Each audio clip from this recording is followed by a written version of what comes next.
Good morning, Leadwerks engineers. Today we have another exciting episode of Weekend Workshop. And first we're going to talk about the updated Leadwerks Game Launcher. Now, Leadwerks Game Launcher came about prior to Steam Direct. And the idea was to make a launcher where the actual executable was distributed by me, and then it was able to run a Lua game using sandboxed Lua, so that it was impossible for any malware to be distributed, and that would offer you a way to publish your games to Steam Workshop for free, very easily. And this is Wolftail. This is one of my favorites. And I didn't think this was very important after Steam Direct launched, and because anybody could upload their game to Steam for $99. This is it. You can get it for free on Steam right now, and it's got like more than 100 mini games. This is Steven's game. More than 100 free mini games to play. They're very creative and very fun, and they're all free to play. Yeah, Demon's game is really good. Scary. I like that one. Yeah, some of them are more in depth, and some of them are just a fun little thing that you can play for a few minutes. And after Steam Direct came out, I thought, oh, well, this isn't important anymore, and I just kind of let it sit there for a long time. And I was actually, I was thinking about taking it off Steam, because Leadwerks 5 is coming out, and I was like, okay, I've got this thing hanging around. What's it doing? We need to get rid of it. And but I thought, like, people actually really like it. So I updated it, and this is the new version. This is actually using the Leadwerks 5. This is written in Leadwerks 5, because it's using the new interface. I actually copied the purple from Twitch.tv, from their website. I copied that exact purple color for that, because it seemed like it was a good color for like a video game consumer kind of thing. It looks fun and cool. And I updated this last week, and it runs with all your games. I also added support for multiple versions of Leadwerks 4. So there's like 4.6 is the default, and there's also support for 4.7 and 4.3. And I'll add more. It's pretty easy for me to add more if I need to. And if I encounter a game that only runs on a certain version, then I'm just going through and marking them, so that they'll run properly now. It's really nice, though. If you hover over one of these thumbnails, it just shows you the description and a bigger picture. And then if you want to install something, first we click on it, and then this button down here will say install. And then when you do that, it'll just show you. See, it just downloads real quick. And once it completes, then now that button says launch. So now I can launch the game. All right, so let's just play a couple of these. I'll play a couple of my favorites real quick, because they're a lot of fun.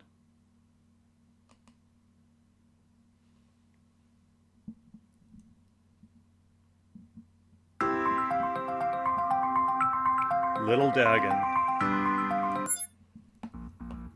Really great music. So you're a dragon, and your job is to collect gems. And the best part is the flying controls. You can fly in this. Sort of, you can glide.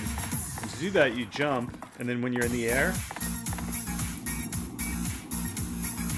it's very fun. And I think I figured out, like, you actually get the best distance if you just basically, like, double hit the space key. Don't try to time it to where you're at the height of your jump. Just double hit the space key. And that tends to give you... Oh, I hit something. That tends to give you the longest distance.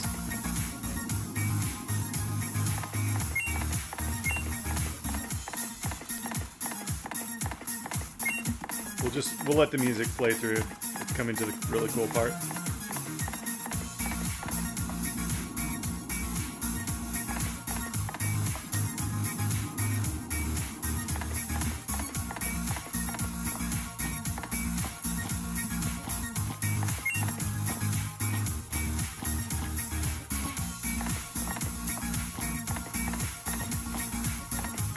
There's a lot of gems up here to collect. Somewhere around here. Oh, there's one. Ah! I hit it 3 times.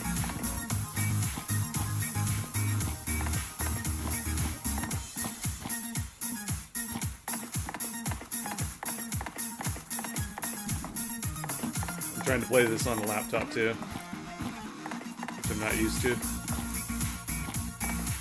Excuses. Yeah, I know. I'm not very good at this game, but it's fun. There we go. I'm professional.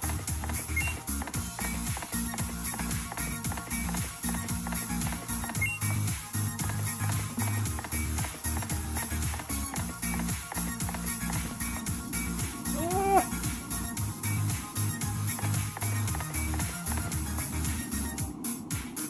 Here's the good part in the music.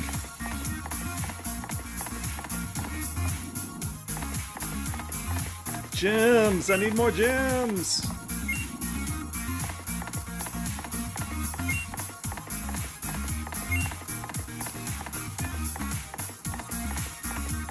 There's a lot in this level.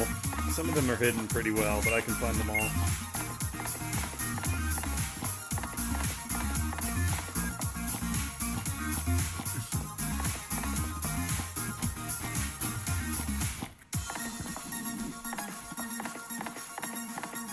Oh yeah, lots of gems.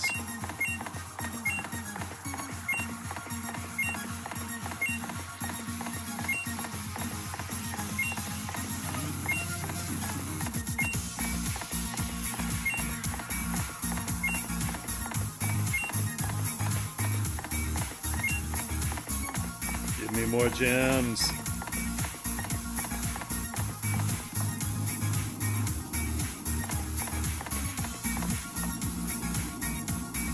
The second level has more like, it has more platforming for sure, and that's when you have to use the line mechanic. So I'll let you discover that yourself. Wolf Tail is one of my favorites. This is great for Halloween, and it's spooky, but it's not scary. It's just kind of a relaxing thing. The music is so funny. Okay, so you're a werewolf.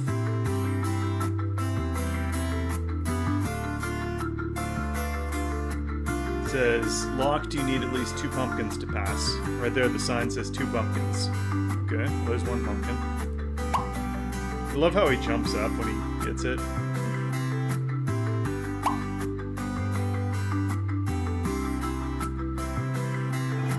And now the gate opens. Alright, there's another pumpkin. There's one.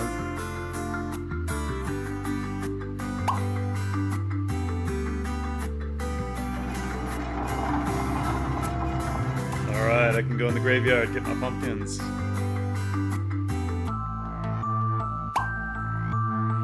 This music is funny too. What do you call this kind of music?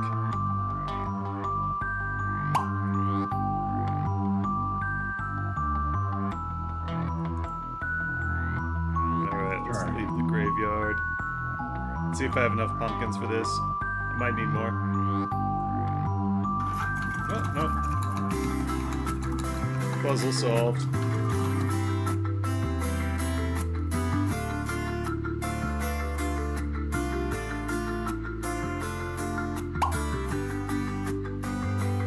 So you just walk around and collect all the pumpkins, and then you try to get to the Chapel of Healing, and that lifts the curse, and maybe you can transform back into a human to achieve that.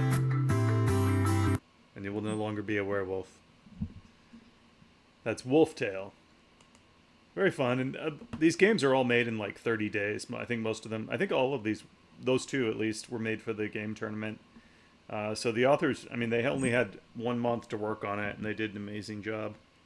Anesthetic, this is one of the funnest ones, and it's really, really hard.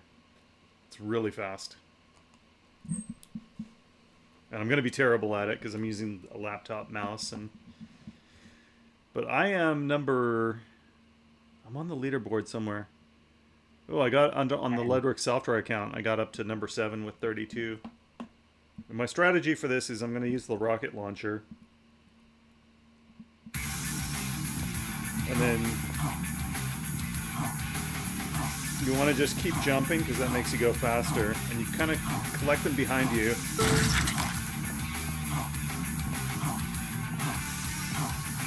Ugh.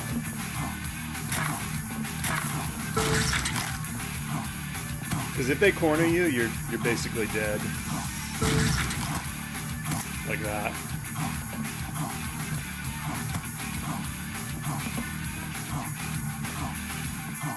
You always shoot behind you.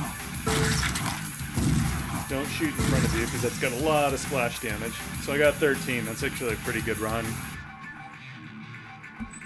The game is hard, but it's a lot of fun just to see if you can get up into the leaderboards.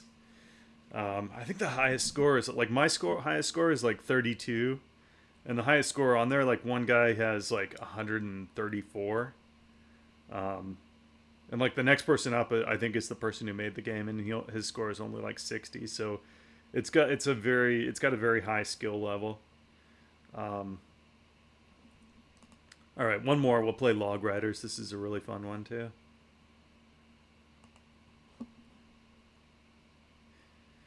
And there's a secret exit that I have not found yet. Simple concept, really beautiful art style. They did a really nice job with this. The thing is, if you stand on a log too long, it'll start to go. See how it's slowing down? I wonder if that's intentional or not. I think it's... Well, it might just be a consequence of the physics system, possibly, but I think it's supposed to do that. It definitely makes the gameplay more better. Okay, now it gets serious. Water looks really nice, I will say. Oh, crap. Went in the drink. Ah! Where do I go? Where do I go?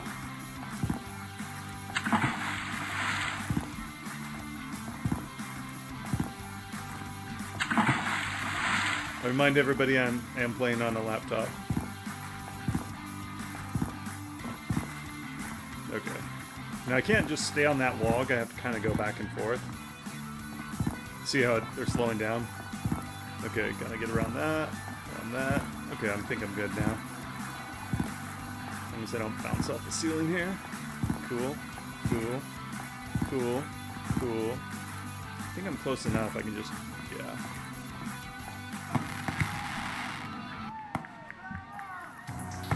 Uh-oh, night level.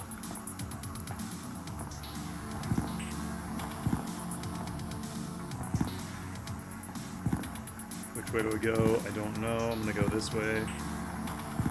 I think I went the wrong way. I don't think I can get off this. Maybe I can go back and forth and get to the end. Ah, crap. Okay, so left next time.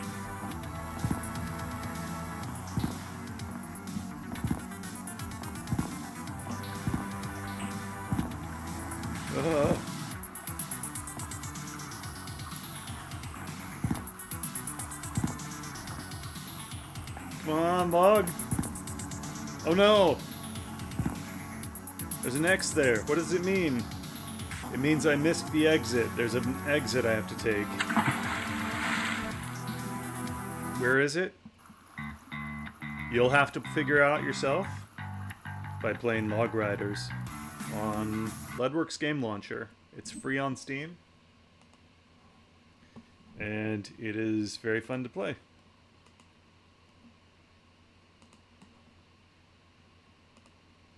Okay, so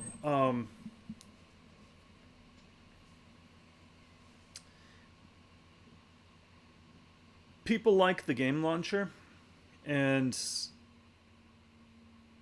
I think it's that and the game tournaments together.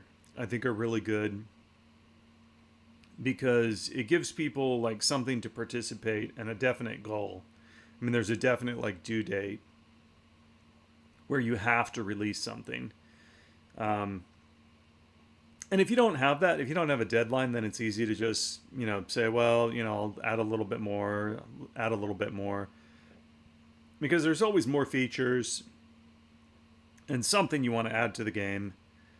But if there's a deadline, then it's like, okay, I have to release something. And that's how all these wonderful, creative, little fun mini games came along.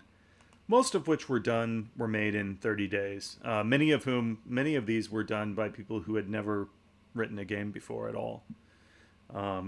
Yeah, some of the most memorable titles here, actually. So very, very creative and fun, different games to play on there. And I thought about it, and I was kind of under the assumption that the goal for everybody was to create a commercial game. But I think for a lot of people that doesn't need to be the goal. And in fact, once you do that, I think it can often result in game development no longer being a fun thing. Because it's like, well, what's really the goal here?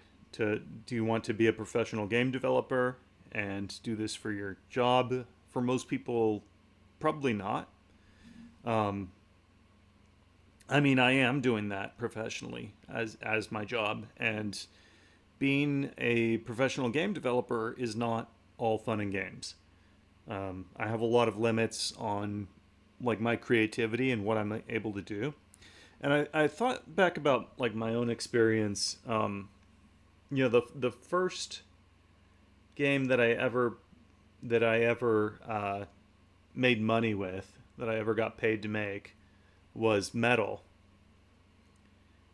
And after that experience, like after that, I haven't made a game since. Like that was when I stopped doing game development. I've been working on tools and stuff, but making games I just haven't done since then. Until I started working on our SCP game, like within the last year. And I think for a lot of people, like the experience on of publishing your game to Steam isn't really that great of an experience, because a Steam page takes a long time to set up. It'll take you like at least a full weekend, and there'll probably be like a couple of weeks of going back and forth with Valve because there's something wrong with one of your thumbnails, or one of your text descriptions, and the content survey has gotten very tedious. And then you put your game up on Steam, and it'll most likely, it will unless you already have a huge following, it'll probably just be completely ignored. If it's not completely ignored, then the next level up would be you'll have a lot of very demanding people who are telling you should do this, you should do that, you should do the other thing.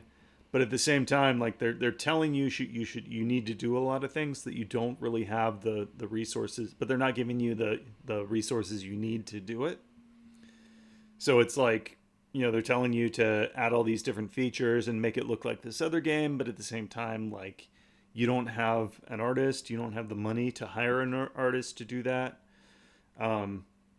So it's not really that, it's probably, for a lot of people, it's not really that great of an experience. And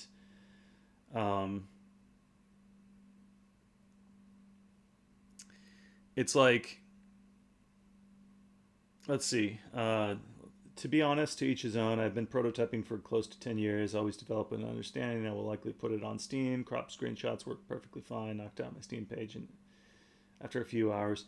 I mean, of course, there are people doing, who do have that intention. And, I mean, I'm doing that myself. So, I mean, and those people's needs are a high priority. I'm just saying that for that doesn't need to be the goal for everyone. And um, I think to a large extent, I think Steam Direct kind of took all the wind out of the sails of like hobbyist game development, because then it became okay. Now it's no longer a dream. There's like nothing stopping me from putting it on Steam right now. Um, Anybody can pay $100 and put their game on Steam, and the most likely result of that is you're basically going to be like effectively shadow banned. Like unless you were already popular for some other reason, unless you did a lot of work to, unless you had a big following already, then the experience is probably like pay $100 so that you can either be best case, worst case scenario is you get ignored on Steam. Second best case scenario is you have a lot of angry people telling you that you have to do things that you're not really able to do.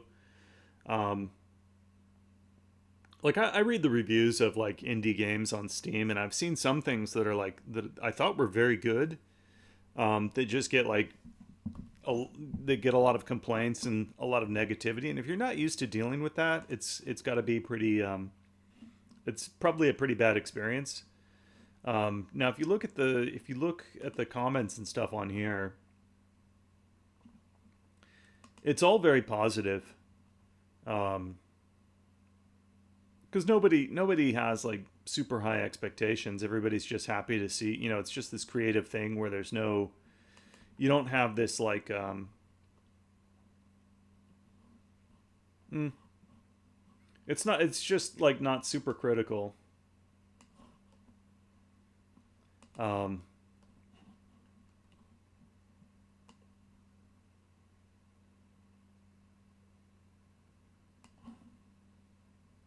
so the interactions on here tend to be quite positive. It's mostly just people saying like, oh hey, I really liked it, that was a lot of fun. Or if there's a problem, they report it. But the feedback on these things is very positive. Let's look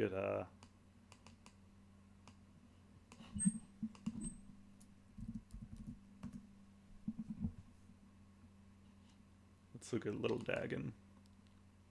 Little Dagon the Dragon. Come on, Steam. Let's just look at some of the comments on here. I don't know what it's going to say, but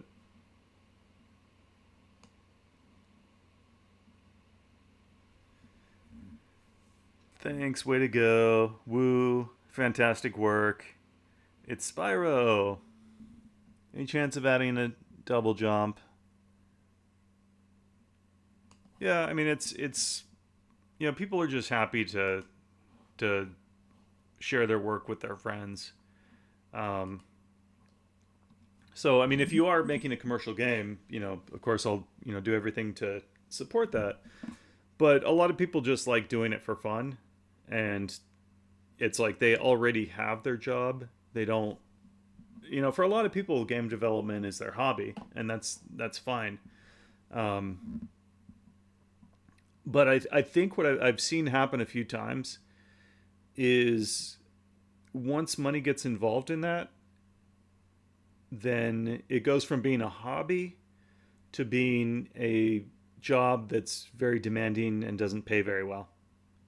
And it kind of that can often like take away all the fun when you're being told what you have to do by people.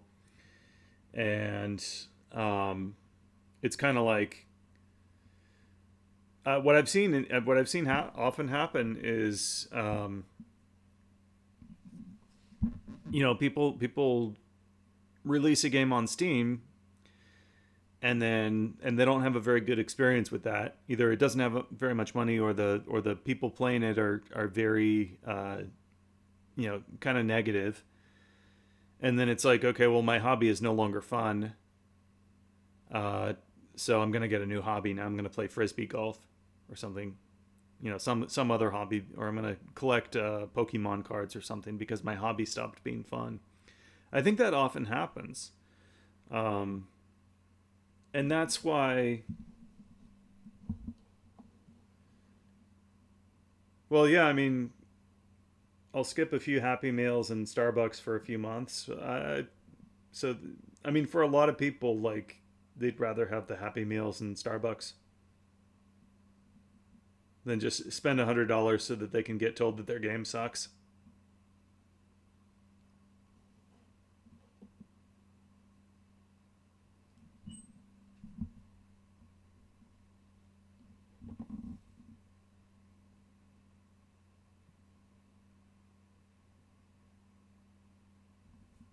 Yeah.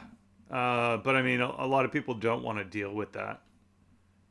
Some people are okay with that. I've been dealing with that for a long time, and I expect more with the video game. But for I think a lot of people, I think there's the whole like kind of Blitz 3D esque bedroom coder kind of thing. Um, well, I mean, most of these people probably already have their job, probably already have jobs. They're not looking for, they're not looking to replace their job with a really poorly paying job. Like they already have their job. This is their hobby for a lot of people. And once I realized that, I was like, okay, yeah, that's why Leadwerks. That's why people like the game launcher. Um, yeah, there's a number of talented people who have made games through this system, and I actually like. I mean, they can do whatever they want, but I kind of hope that they never go commercial. Just because I know that there's a good chance if they do, that'll be the end of them. That'll make them stop playing games. Because their first attempt probably won't be very successful. Maybe it will. I don't want to discourage anybody, but but it's likely that their first attempt will probably not be successful for most people. And then after that, they just get discouraged, and their hobby is no longer fun. So they find a new hobby, and they go do something else. Um,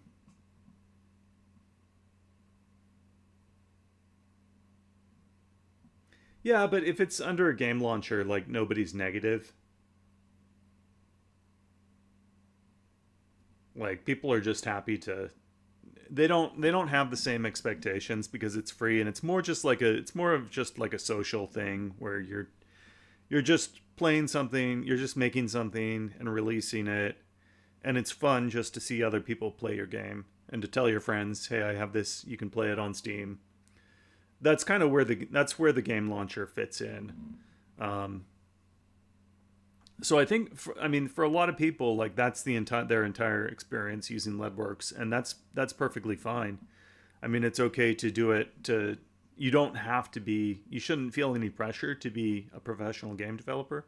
If you just want to make fun games like this, then I don't see anything wrong with that. These are actually like, and it's funny, like you kind of get like, I think a lot of these are better than the average like paid game on Steam actually. Um, like there's just like so much creativity that has come out of this. Um, Lone Water is really good too. Should I play Lone Water? It's not very long. I like it. Let's see. That sounds like natural selection. Well, I mean, yeah, but I mean, again, my point is like, you know, there's a significant number of people who just want to do this as a hobby, and they don't want to be competitive.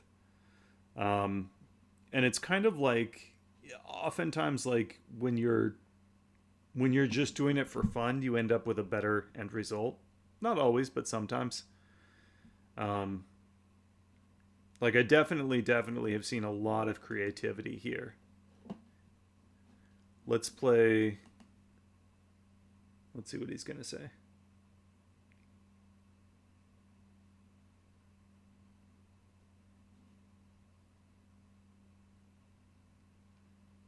So, anyways, yeah, the because of that, after I kind of realized that, I decided I think we need new game tournaments. Um, Leadwerks 5 does not currently support Game Launcher, but it will be added. I need to put some effort into making the Lua so it can be sandboxed, so it doesn't have like read write access and stuff like that. Um, but we can do that, and we'll have game tournaments. And the way the game tournaments work is it's not a competition; it's a co-opetition. Let's see if we can find.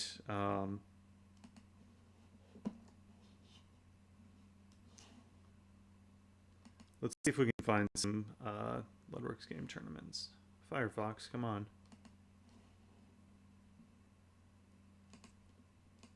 I do have a question. How is the end user going to be able to upload to the Steam Workshop and say this is a Leadworks 5 game or this is a Leadworks 4 game?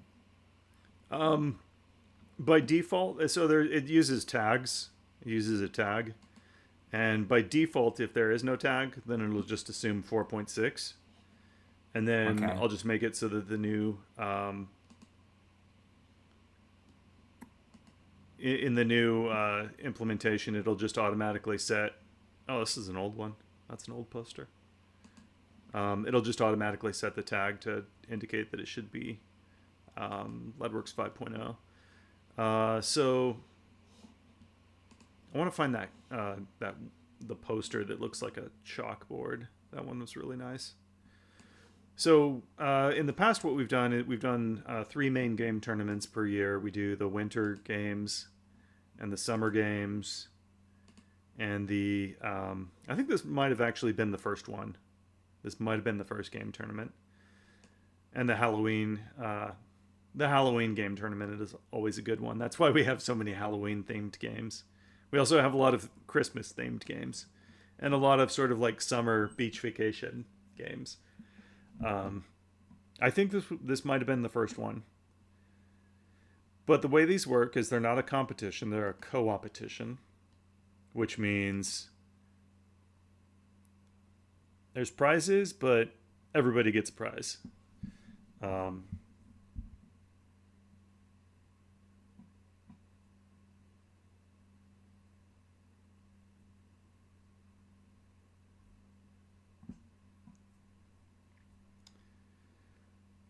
if I want to share my game without paying, I'll put it up on itch.io. Yeah, that was my thinking. That was my thinking. But apparently, like people don't get very much. People don't get very many plays through that. Um, and they I don't know. A lot of people were very happy about the game launcher coming back or being up. It never went away, but being updated. Um, I would say the opposite. I would say, if you want to sell your game, but you don't want to deal with Steam, you know, it would be a good alternative if you just want to sell like a micro game. on itch.io. Yeah, just like something small. Like, Yeah. I don't know. Like, The concept boy. I mean the developers. yeah. Yeah. Well, again, are they gonna get any are they even gonna get any traffic if they just put their game on itch.io? Is it even gonna get seen? Like how much traffic do those Right. pages get? You got you got a lot of porn games to fight against. It's like DeviantArt for games.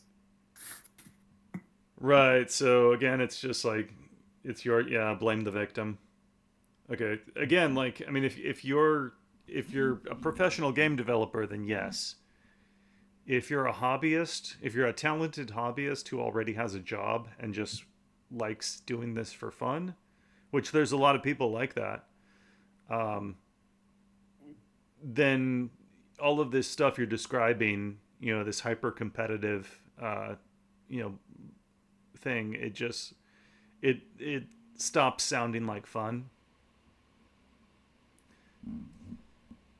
Also, the game launcher makes sure you have all the dependencies already loaded. So you can have like our game tournaments. You can have us like an entry here for like I don't know like game tournament 2026, and then you know all the games will work if they don't have any lure errors. Like you don't need to worry about dependencies. Yeah. Nobody's guaranteed anything. Not true. Not true. Because if you enter the Leadwerks Game Tournament, if you're able to make a playable game, it has to have a way to win and a way to lose. It has to be a playable game, but just anything simple will do. Then you win a prize. Everybody who participates wins a prize. Um, and the prizes range from there's kind of a you work your way up in like tiers. So the first entry is typically like a sticker pack. That's how we do it. That's how we do the game tournaments. Everybody's a winner. If it's your first game tournament, you get a sticker pack sent to you in the mail. I will send it to your house. Um, the second, I'm gonna come up with a new series of prizes, all new swag. But in addition to that, I think I ordered a bunch of stuff, a bunch of merchandise, because I need to like have it in my hands before I decide what I want to send out to you guys. But I ordered some stuff, and I think what I'm planning to do is we'll have all new prizes starting with the sticker pack. But if you have entered any game tournament previously, then in the winter 2026 game tournament there'll be a special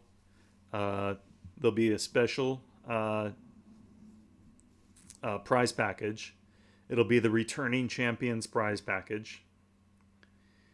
And if you have previously entered any of the game tournaments from when I was doing these before, and you enter the new one with the new game, then you will receive the returning champions prize package. I can't tell you what it is yet.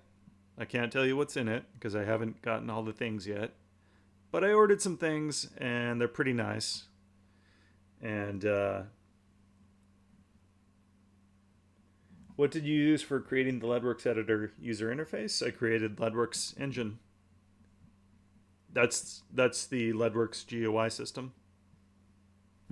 And this is also the Leadwerks GUI system. It handles DPI scaling really well.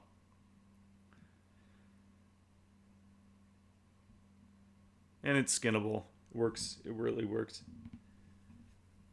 Yeah. Yeah, I wrote it all from scratch. That was one of the best decisions I ever made. Because once I got rid of all the third-party GUIs libraries, all my problems went away.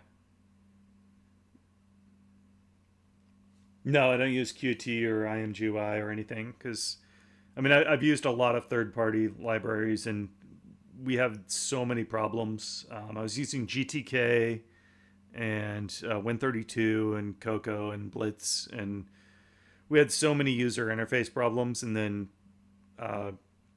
once I implemented my own, we have like so few. It's very rare for us to have an error in the user interface, and it just made everything so much better. So that was one situation where it really just made sense to, like, most of the problems I have are when I'm trying to build on a shaky foundation. So I've learned to just try to cut out as many dependencies as possible and just build on the lowest level possible stuff. So like this is all based on this is all drawn using GDI Plus on Windows, and then on Linux it uses a system called Xdraw, not Cairo. It goes all the or Quartz or whatever. I think it's Cairo on Linux. It doesn't even use Cairo. It uses Xdraw. And then on Mac it uses Quartz. It doesn't use anything higher level than that. Let's play Lone Water because I like this one too. It's kind of a horror game. Oh, nice. Nice intro screen. Thank you. It's kind of a walking simulator, kind of a horror game. Very nice atmosphere.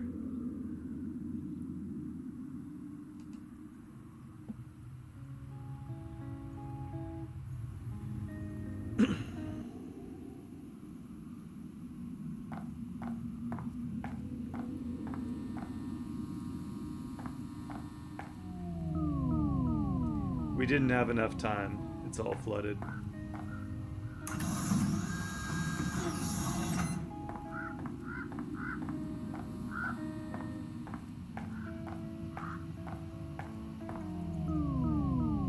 So many died. It's all lost. Our fault. A little platforming here. I like the building. Thinking. Oh. Hello. I don't know what it's thinking too, but This water looks better than ray traced water because it doesn't have any of the artifacts. I might actually bring back this style of water where you do a separate render with a second camera. It's a very old school technique, but it produces better results than ray tracing even. And it's certainly a lot faster, a lot more performant. Nice caustics there.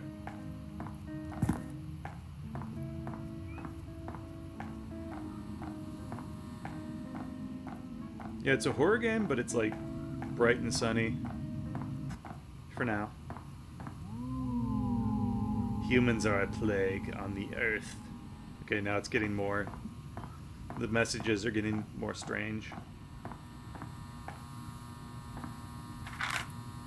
This is really important. Please check the pressure levels at least once a day. In case of abnormal safety levels, please call management immediately. Hiro Nagashi. Huh.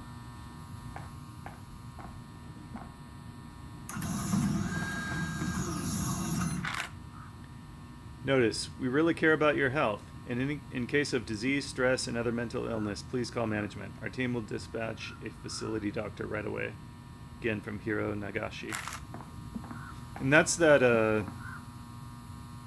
this is a script that, I forgot who it was, but somebody wrote a script that it just gives you notes like that, and it's been used in so many games. Oh. What's going on here? All my loved ones drowned in this ocean of tears. Our fault. Okay, what's going on here?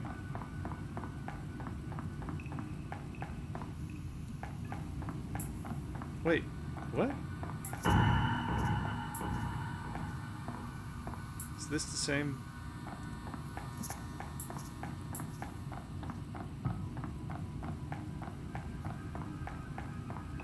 Oh, it's changing on me.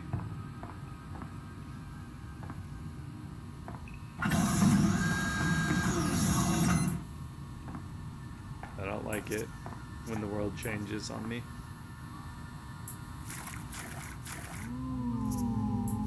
The water will wash our sins.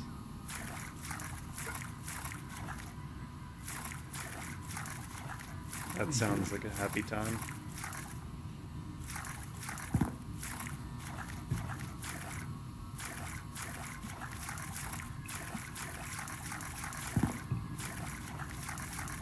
Maybe another door opened.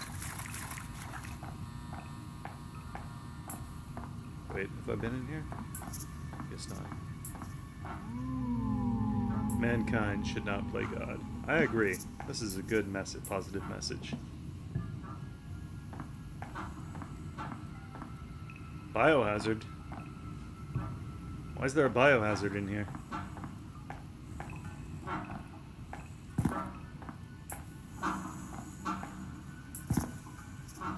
It's a seesaw puzzle.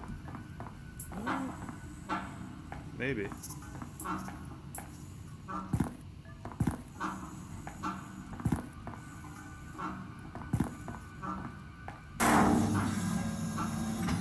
What was that? Nice use of volumetric lighting here. Very nice.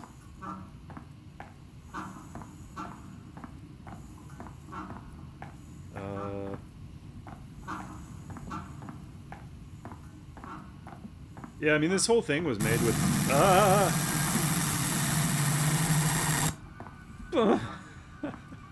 I was not expecting that, actually. This whole thing was made with, like, virtually no programming. I don't know if he did any of his own programming at all on this. And it's just amazing how people can set up these stories that are pretty interesting.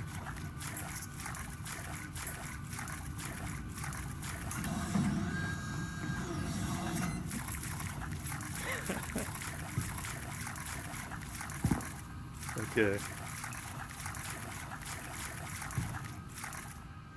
I like the water here. Yeah, it's J-Mard's water caustics. That sounds like a happy time. This sounds like a happy place. I want to go and meet these happy people who are making these happy sounds.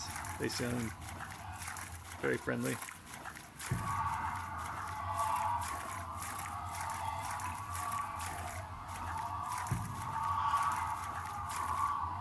Okay. Now it's one of those weird things, but now it's much bigger. There's a red light. Totally not intimidating. Time to wash your soul and rot your flesh. How about not?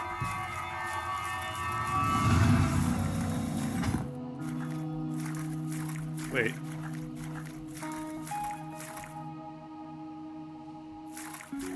Am I coming back to reality now or something?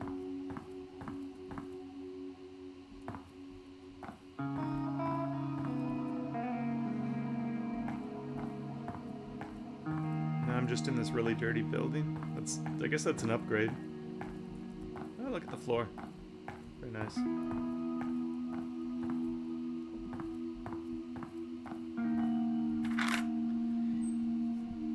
I know how important your job is for you, but I insist that you should spend some time with your family too. I don't even remember the last time we fished together. There's no excuses about distance, since you can see me through the window of the next building. Come to my apartment someday. I still have the key to our father's boat. Take care, hero. And please, think about it. Naomi Nagashi. So, Nagashi was the guy who was leaving the notes before. It's probably me. And that must be her building. I'm not sure if this is real or if it's a dream or a memory.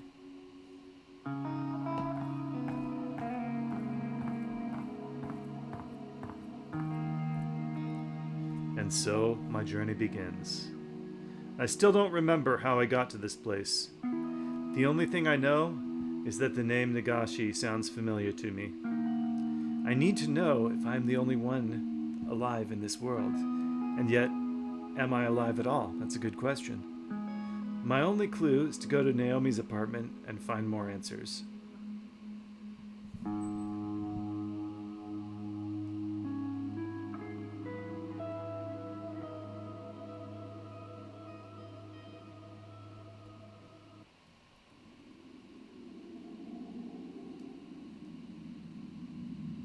That's such good storytelling.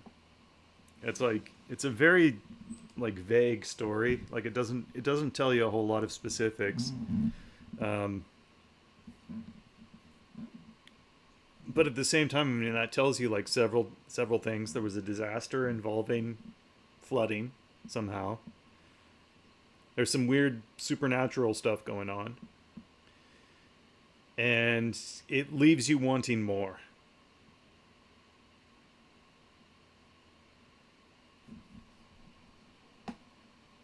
And yeah, just like weird, cool stuff like that always comes up during. I'm pretty sure that was a game tournament game, and we always get a lot of really intriguing little games like that.